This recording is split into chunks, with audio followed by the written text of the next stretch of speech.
வணக்கம். உழவர்கரை நகராட்சியில் பணியின் போது உயிரிழந்த ஊழியர்களின் வாரிசுதாரர்களுக்கு கருணை அடிப்படையில் பணி நியமன ஆணைகளை முதல்வர் ரங்கசாமி வழங்கினார்.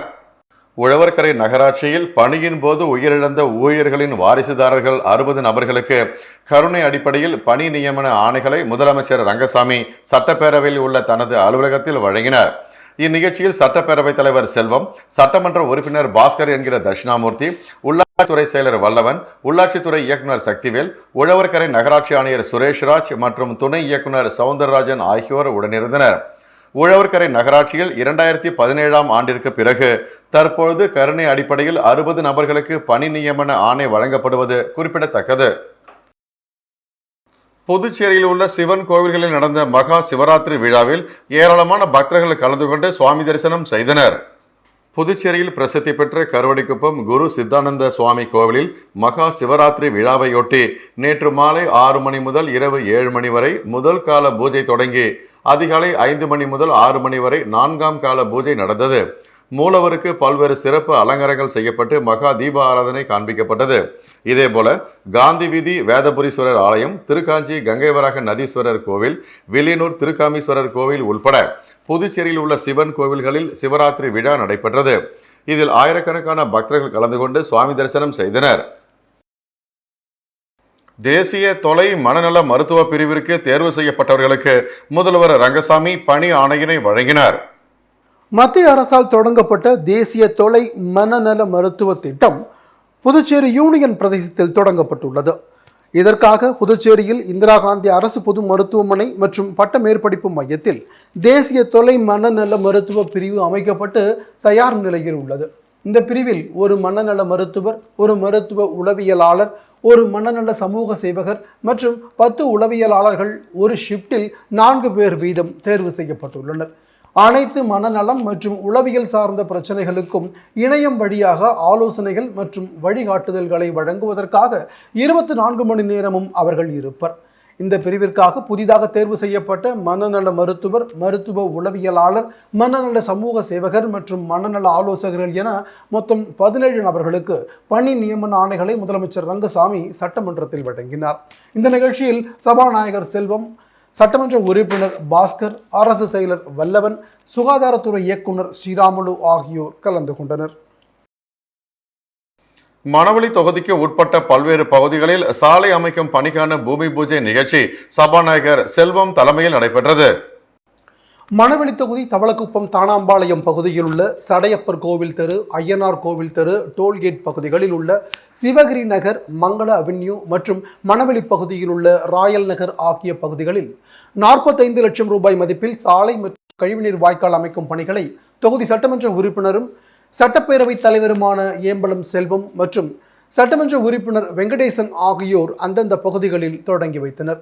சட்டப்பேரவைத் தலைவர் அவர்களின் முயற்சியால் சட்டமன்ற உறுப்பினர் வெங்கடேசன் தொகுதி மேம்பாட்டு நிதியிலிருந்து 45 லட்சம் ரூபாய் மதிப்பில் தானாம்பாளையம் பகுதியில் உள்ள சடையப்பர் கோவில் வீதிக்கு 11,60,000 ரூபாய் மதிப்பில் கழிவுநீர் வாய்க்கால் மற்றும் சாலை அமைப்பதற்கும், ஐயனார் கோவில் வீதிக்கு 13,41,000 ரூபாய் மதிப்பில் சாலை அமைப்பதற்கும், மணவெளி பகுதி ராயல் நகர் பகுதியில் உள்ள வீடுகளுக்கு 15,95,000 ரூபாய் மதிப்பில் சாலை அமைப்பதற்கும் என மொத்தம் 41 லட்சத்திலும் மற்றும் டோல்கேட் பகுதியில் உள்ள சிவகிரி நகர், மங்கள அவென்யூ பகுதிகளுக்கு குடிநீர் வசதிகள் ஏற்படுத்தி தர தனது சட்டமன்ற உறுப்பினர் மேம்பாட்டு நிதியிலிருந்து 4 லட்சம் ரூபாய் மதிப்பீட்டில் அரியாங்குப்பம் கொம்யூன் பஞ்சாயத்து மூலம் புதிய குடிநீர் குழாய் அமைக்கும் பணிகளுக்கான பூமி பூஜை இன்று காலை அந்த பகுதியில் நடைபெற்றது.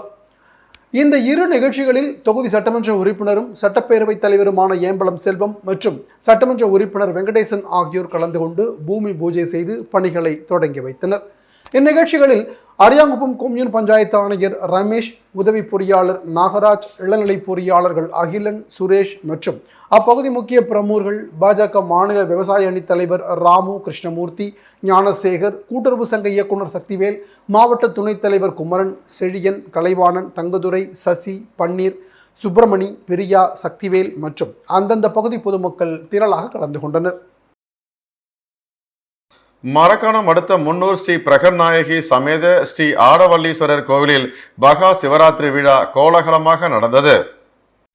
தென் திருக்கயிலாயம் என்றும் தாருகாவனம் என்றும் நான்மறைகள் போற்றும் ராஜநாராயண சத்துர்வேதி மங்கலம் என்றும் அழைக்கப்பட்ட மரக்காணத்தை அடுத்த முன்னூர் கிராமத்தில் சோழ மன்னன் 2ஆம் குலோத்துங்கனுக்கு தன் தேவியுடன் தரிசனம் அருளிய திருக்காட்சி தரும் ஸ்ரீ பிரகன் நாயகி சமேத ஆடவல்லீஸ்வரர் திருக்கோவிலில் மகா சிவராத்திரி விழா சிறப்பாக நடைபெற்றது.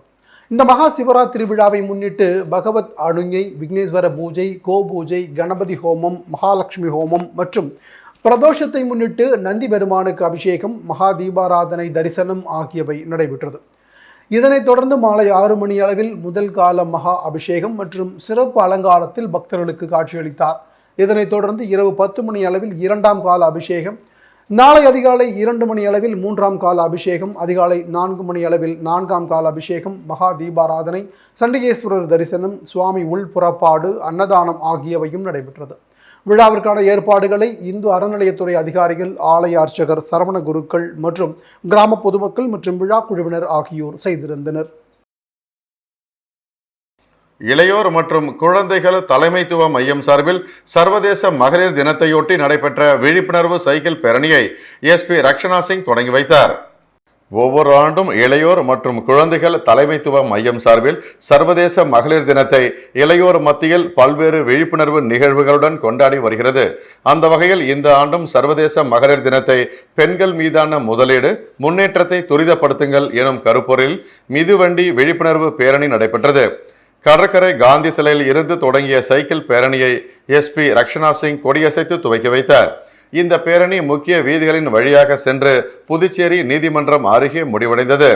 18 கிலோமீட்டர் தூரம் நடைபெற்ற விழிப்புணர்வு சைக்கிள் பேரணியில் 50க்கும் மேற்பட்ட இளைஞர்கள் கலந்து கொண்டு விழிப்புணர்வு ஏற்படுத்தினர்.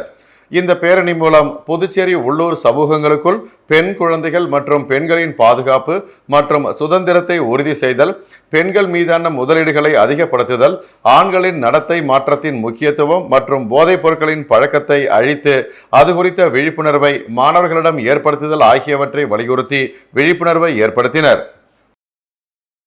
வில்லியனூர் அம்மா நகரில் காவல்துறையின் ரோந்து பணியின் போது கஞ்சா விற்ற 2 வாலிபர்கள் அதிரடியாக கைது செய்து விசாரணை மேற்கொண்டு வழக்கு பதிந்து போலீசார் சிறையில் அடைத்தனர். புதுவை முத்தியால்பேட்டை சோலை நகர் பகுதியில் கடந்த சில தினங்களுக்கு முன்பு சிறுமி ஆர்த்தி கொலைக்கு காரணமாக இருந்தது கஞ்சா குற்றவாளிகள். இதனிடையே போதைப் பொருட்களை ஒழிப்பதற்கு புதுச்சேரி காவல்துறை பல்வேறு நடவடிக்கைகளை மேற்கொண்டு ரோந்து பணிகளை தீவிரப்படுத்தியுள்ளனர். அதன் அடிப்படையில் வில்லியனூர் மேற்கு காவல் கண்காணிப்பாளர் வம்சித்திர ரெட்டி உத்தரவின் பேரில் வில்லியனூர் காவல் நிலைய பயிற்சி காவல் கண்காணிப்பாளர் வைபை மீனா அவர்கள் தீவிர ரோந்து பணியை முடுக்கிவிட்டதன் அடிப்படையில் வில்லியனூர் வட்ட ஆய்வாளர் ஆறுமுகம் மேற்பார்வையில் உதவி ஆய்வாளர் சரண்யா தலைமையிலான போலீசார் ரோந்து பணிகளில் தீவிரமாக ஈடுபட்டு வந்தனர். மேலும் ரோந்து பணியின் போது வில்லியனூர் பகுதி கோபாலன் கடை அம்மா நகர் பகுதியில் சந்தேகிக்கும் வகையில் இளைஞர்கள் நின்று கொண்டிருந்தனர். காவலர்களை பார்த்து ஓட்டம் பிடித்த 2 வாலிபர்களை மடக்கி பிடித்து விசாரித்த போது 2 வாலிபர்களும் கல்லூரி மாணவர்களுக்கு கஞ்சா விற்பனையில் ஈடுபட்டது தெரிய வந்தது. அதனைத் தொடர்ந்து வில்லியனூர் காவல் நிலையம் அழைத்து வந்து விசாரித்த போது தமிழக பகுதியான வாழப்பட்டாம்பாளையம் கிராமத்தைச் சேர்ந்த ஜெயப்பிரகாஷ் என்கின்ற அப்பாச்சி பிரகாஷ், அம்மா நகரைச் சேர்ந்த பாலாஜி என்கின்ற தயாநிதி மற்றும் பிச்சவீரன்பேட் பகுதியைச் சேர்ந்த சிரார் உட்பட 3 பேரை அதிரடியாக கைது செய்து விசாரித்த போது அவர்களிடமிருந்து 1/2 கிலோ கஞ்சா மற்றும் 115 கஞ்சா பொட்டலங்களை பறிமுதல் செய்ததை தொடர்ந்து வழக்கு பதிவு செய்து கோர்ட்டில் ஆஜர்படுத்தி சிறையில் அடைத்தனர். புதுச்சேரி மாநிலத்தில் மணப்பெண் திருமண உதவித்தொகை 201 பேருக்கு 50.25 லட்சம் ரூபாய் வழங்கப்பட உள்ளதாக அமைச்சர் தேனி ஜெயக்குமார் தெரிவித்துள்ளார். புதுச்சேரி வேளாண் அமைச்சர் ஜெயக்குமார் வெளியிட்டுள்ள செய்திக்குறிப்பில், மகளிர் மற்றும் குழந்தைகள் மேம்பாட்டுத் துறையின் மூலம் வறுமை கோட்டிற்கு கீழ் வாழும் குடும்பத்தில் உள்ள மணப்பெண்ணின் திருமண உதவித்தொகையாக ஒரு பயனாளிக்கு 25,000 ரூபாய் வீதம் 201 பயனாளிகளுக்கு மொத்தம் 50.25 லட்சம் ரூபாய் வழங்கப்பட உள்ளது. இந்த உதவித்தொகை கடந்த 2023ஆம் ஆண்டு ஜூலை 25ஆம் தேதி வரை விண்ணப்பித்த பயனாளிகளுக்கு வழங்க திட்டமிடப்பட்டுள்ளது. பயனாளிகள் விண்ணப்பித்த தேதி மூப்பு அடிப்படையில் நாளை மறுதினத்திலிருந்து உதவித்தொகை வங்கியில் செலுத்தப்படும் என குறிப்பிடப்பட்டுள்ளது. புதுச்சேரி சமத்துவம் ஆட்டோ தொழிலாளர்கள் சங்கம் சார்பில் படுகொலை செய்யப்பட்ட மாணவி ஆர்த்திக்கு மெழுகுவர்த்தி ஏற்றி அஞ்சலி செலுத்தப்பட்டு ஆட்டோவில் மௌன ஊர்வலம் நடைபெற்றது. புதுச்சேரி முத்தியால்பேட்டை சோலை நகரைச் சேர்ந்த மாணவி ஆர்த்தி படுகொலை செய்யப்பட்ட சம்பவத்தை கண்டித்து பல்வேறு போராட்டங்கள் நடைபெற்று வருகிறது. இந்நிலையில் புதுச்சேரி சமத்துவம் ஆட்டோ தொழிலாளர்கள் சங்கம் சார்பில் மாணவிக்கு மெழுகுவர்த்தி ஏந்தி அஞ்சலி செலுத்தப்பட்டது. தொடர்ந்து சுதேசி பஞ்சாலையிலிருந்து ஆட்டோவில் பேரணியாக புறப்பட்ட ஆட்டோ தொழிலாளர்கள் நெல்லித்தோப்பு உள்ளிட்ட நகர வீதிகள் வழியாக ஊர்வலமாக சென்று மீண்டும் சுதேசி மில் வளாகத்தை வந்தடைந்தனர். புதுச்சேரியில் மின் நுகர்வோருக்கான கட்டண பாக்கியை இறுதி தேதிக்குள் செலுத்த மின்துறை அறிவுறுத்தியுள்ளது. புதுச்சேரி அரசு மின்துறை வெளியிட்டுள்ள செய்திக்குறிப்பில், மின்துறை கிராமம் வடக்கு கோட்டத்திற்கு கீழ் இயங்கும் வில்லியனூர், பூமியான்பேட்டை, லாஸ்பேட்டை, கோரிமேடு, அசோக் நகர், முத்திரையர்பாளையம், காலாப்பட்டு, ராமநாதபுரம், சேதராப்பட்டு, திருக்கனூர், காட்டேரிக்குப்பம் ஆகிய இயக்குதலும் மற்றும் பராமரித்தலும் பிரிவு அலுவலகத்திற்கு உட்பட்ட மின் நுகர்வோர்கள் தங்களுடைய மின் கட்டண பாக்கியை பட்டியலில் உள்ள இறுதி தேதிக்குள் செலுத்தி மின் துண்டிப்பை தவிர்க்குமாறு கேட்டுக்கொள்ளப்படுகின்றனர். மின் இணைப்பு துண்டித்தால் நிலுவைத் தொகை முழுவதையும் செலுத்திய பிறகே மறு மின் இணைப்பு வழங்கப்படும் என குறிப்பிடப்பட்டுள்ளது. ஆரோவில் அருகே அங்காளம்மன் கோவிலில் பக்தர்களுக்கு மிளகாய் பொடி அபிஷேகம் உள்ளிட்ட 6 வகை அபிஷேகங்கள் வெகு விமரிசையாக நடைபெற்றன. ஆரோவில்லை அடுத்த ஆலங்குப்பம் அங்காள பரமேஸ்வரி அம்மன் கோவில் மயான கொள்ளை விழாவை முன்னிட்டு கடந்த 6ஆம் தேதி கொடியேற்றத்துடன் துவங்கியது. திருவிழாவின் முக்கிய நாளான நேற்று தேர்வு செய்யப்பட்ட பக்தர்களுக்கு தயிர், எலுமிச்சை, மஞ்சள், பால், இளநீர் உள்ளிட்ட அபிஷேகங்களை தொடர்ந்து சிறப்பு அபிஷேகமான மிளகாய் தூள் கரைசல் அபிஷேகம் நடைபெற்றது. இதில் பல்வேறு பகுதிகளிலிருந்து திரளான பக்தர்கள் கலந்து கொண்டனர். விழாவிற்கான ஏற்பாடுகளை கிராம பஞ்சாயத்தார் மற்றும் ஊர் பொதுமக்கள் செய்திருந்தனர். திருபுவனை தொகுதிக்கு உட்பட்ட பல்வேறு பகுதிகளில் சாலை அமைக்கும் பணிக்கான பூமி பூஜை சட்டமன்ற உறுப்பினர் அங்காளன் தலைமையில் நடைபெற்றது.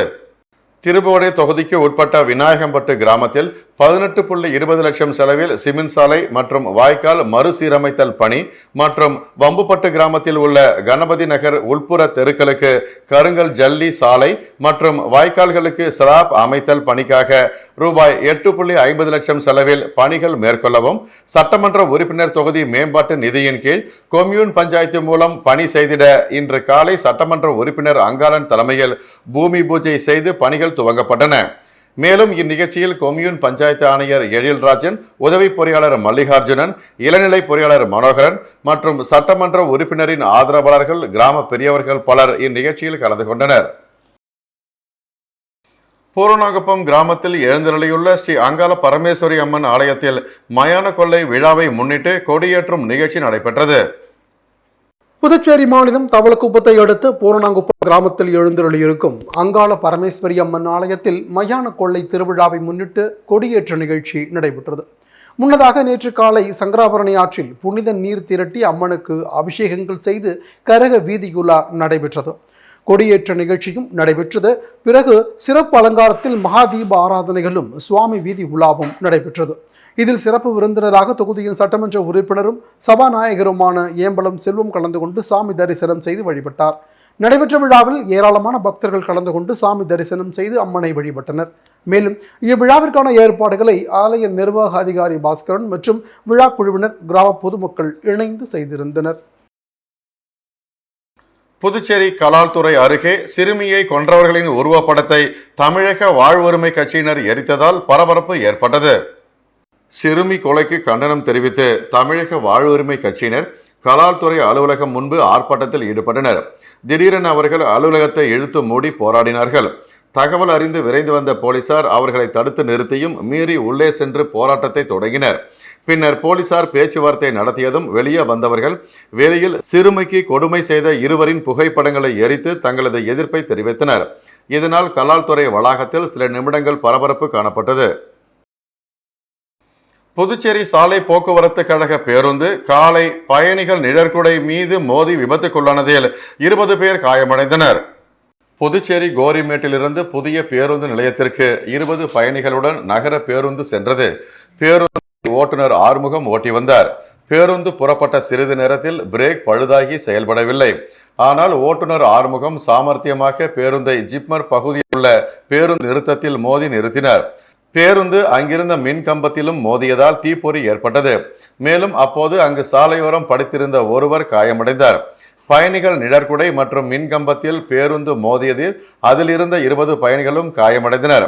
தகவல் அறிந்த தன்வந்திரி காவல் நிலைய போலீசார் விரைந்து வந்து காயமடைந்தவர்களை மீட்டு ஜிப்மர் மருத்துவமனையில் சேர்த்தனர். இந்த விபத்து குறித்து போலீசார் விசாரணை நடத்தி வருகின்றனர். கூனிமுடுக்கு ஆதி கைலாயநாதர் தியான திருக்குறளில் மகா சிவராத்திரியை முன்னிட்டு பக்தர்கள் ஆலயத்தில் விடிய விடிய தங்கி வழிபாடு செய்தனர். மகா சிவராத்திரியை முன்னிட்டு புதுச்சேரி மாநிலம் கூனிமுடுக்கு அருகேயுள்ள தமிழக பகுதியான வழுதாவூர் சேரநகர் பகுதியில் எழுந்தருளியிருக்கும் கூனிமுடுக்கு ஆதி கைலாயநாதர் தியான திருக்குடிலில் இரவு தொடங்கி அதிகாலை வரை 4 கால பூஜைகள் சிறப்பாக நடைபெற்றன. பொதுவாக சிவாலயங்களில் மாதந்தோறும் பிரதோஷ வழிபாடு நடைபெறுவது வழக்கம்.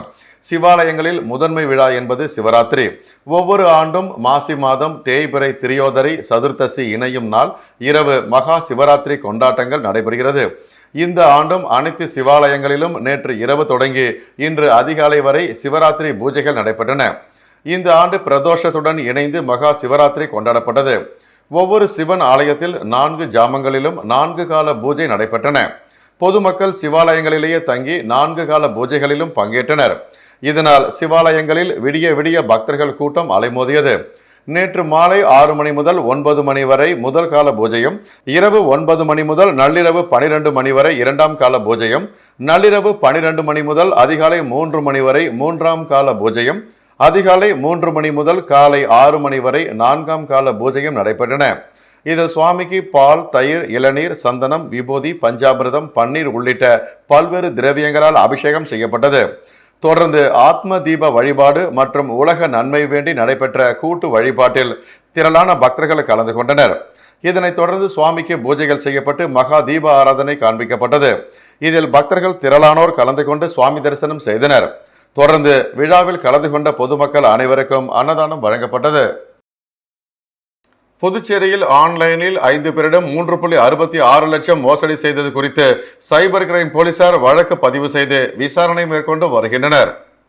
புதுச்சேரியைச் சேர்ந்த மீனாட்சி என்பவரது வங்கிக் கணக்கிலிருந்து 13,000 ரூபாயை சைபர் கிரைம் கும்பல் எடுத்துள்ளது. சிவனேஸ்வரன் என்பவரிடம் இன்ஸ்டாகிராம் மூலம் தொடர்பு கொண்ட நபர் கப்பலில் வேலை இருப்பதாக கூறி 88,000 ரூபாயை அபகரித்துள்ளார். திருமால் என்பவரிடம் வாட்ஸ்அப்பில் தொடர்பு கொண்ட நபர் ஆன்லைன் மூலம் போலி லாட்டரி சீட் வழங்கி பணம் விழுந்ததாக கூறினார்.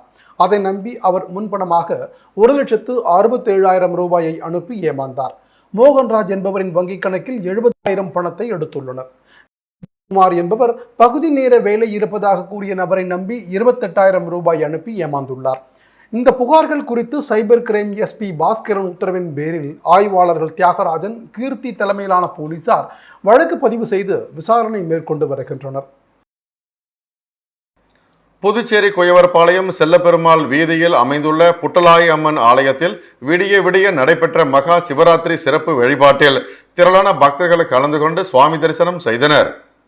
புதுச்சேரி குயவர்பாளையம் செல்லப்பெருமாள் கோவில் வீதியில் அமைந்துள்ள அருள்மிகு ஸ்ரீ புட்டலாய் அம்மன் ஆலயத்தில் ஒவ்வொரு ஆண்டும் மகா சிவராத்திரி விழா வெகு விமரிசையாக நடைபெறுவது வழக்கம். அந்த வகையில் இந்த ஆண்டும் ஆலயத்தில் அமைந்துள்ள அருள்மிகு ஸ்ரீ குருலிங்கேஸ்வரருக்கு 6ஆம் ஆண்டாக மகா சிவராத்திரி விழா வெகு விமரிசையாக நடைபெற்றது.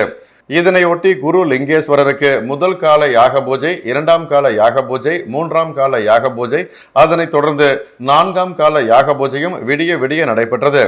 தொடர்ந்து குரு லிங்கேஸ்வரருக்கு சிறப்பு அலங்காரம் செய்யப்பட்டு மகா தீப ஆராதனையும் காண்பிக்கப்பட்டது. இதில் திரளான பக்தர்கள் கலந்து கொண்டு சுவாமி தரிசனம் செய்தனர். இதற்கான ஏற்பாடுகளை ஆலய அறங்காவல் நிர்வாகிகள், ஊர் பொதுமக்கள், இளைஞர்கள், ஆலய அர்ச்சகர்கள் சிறப்பாக செய்திருந்தனர்.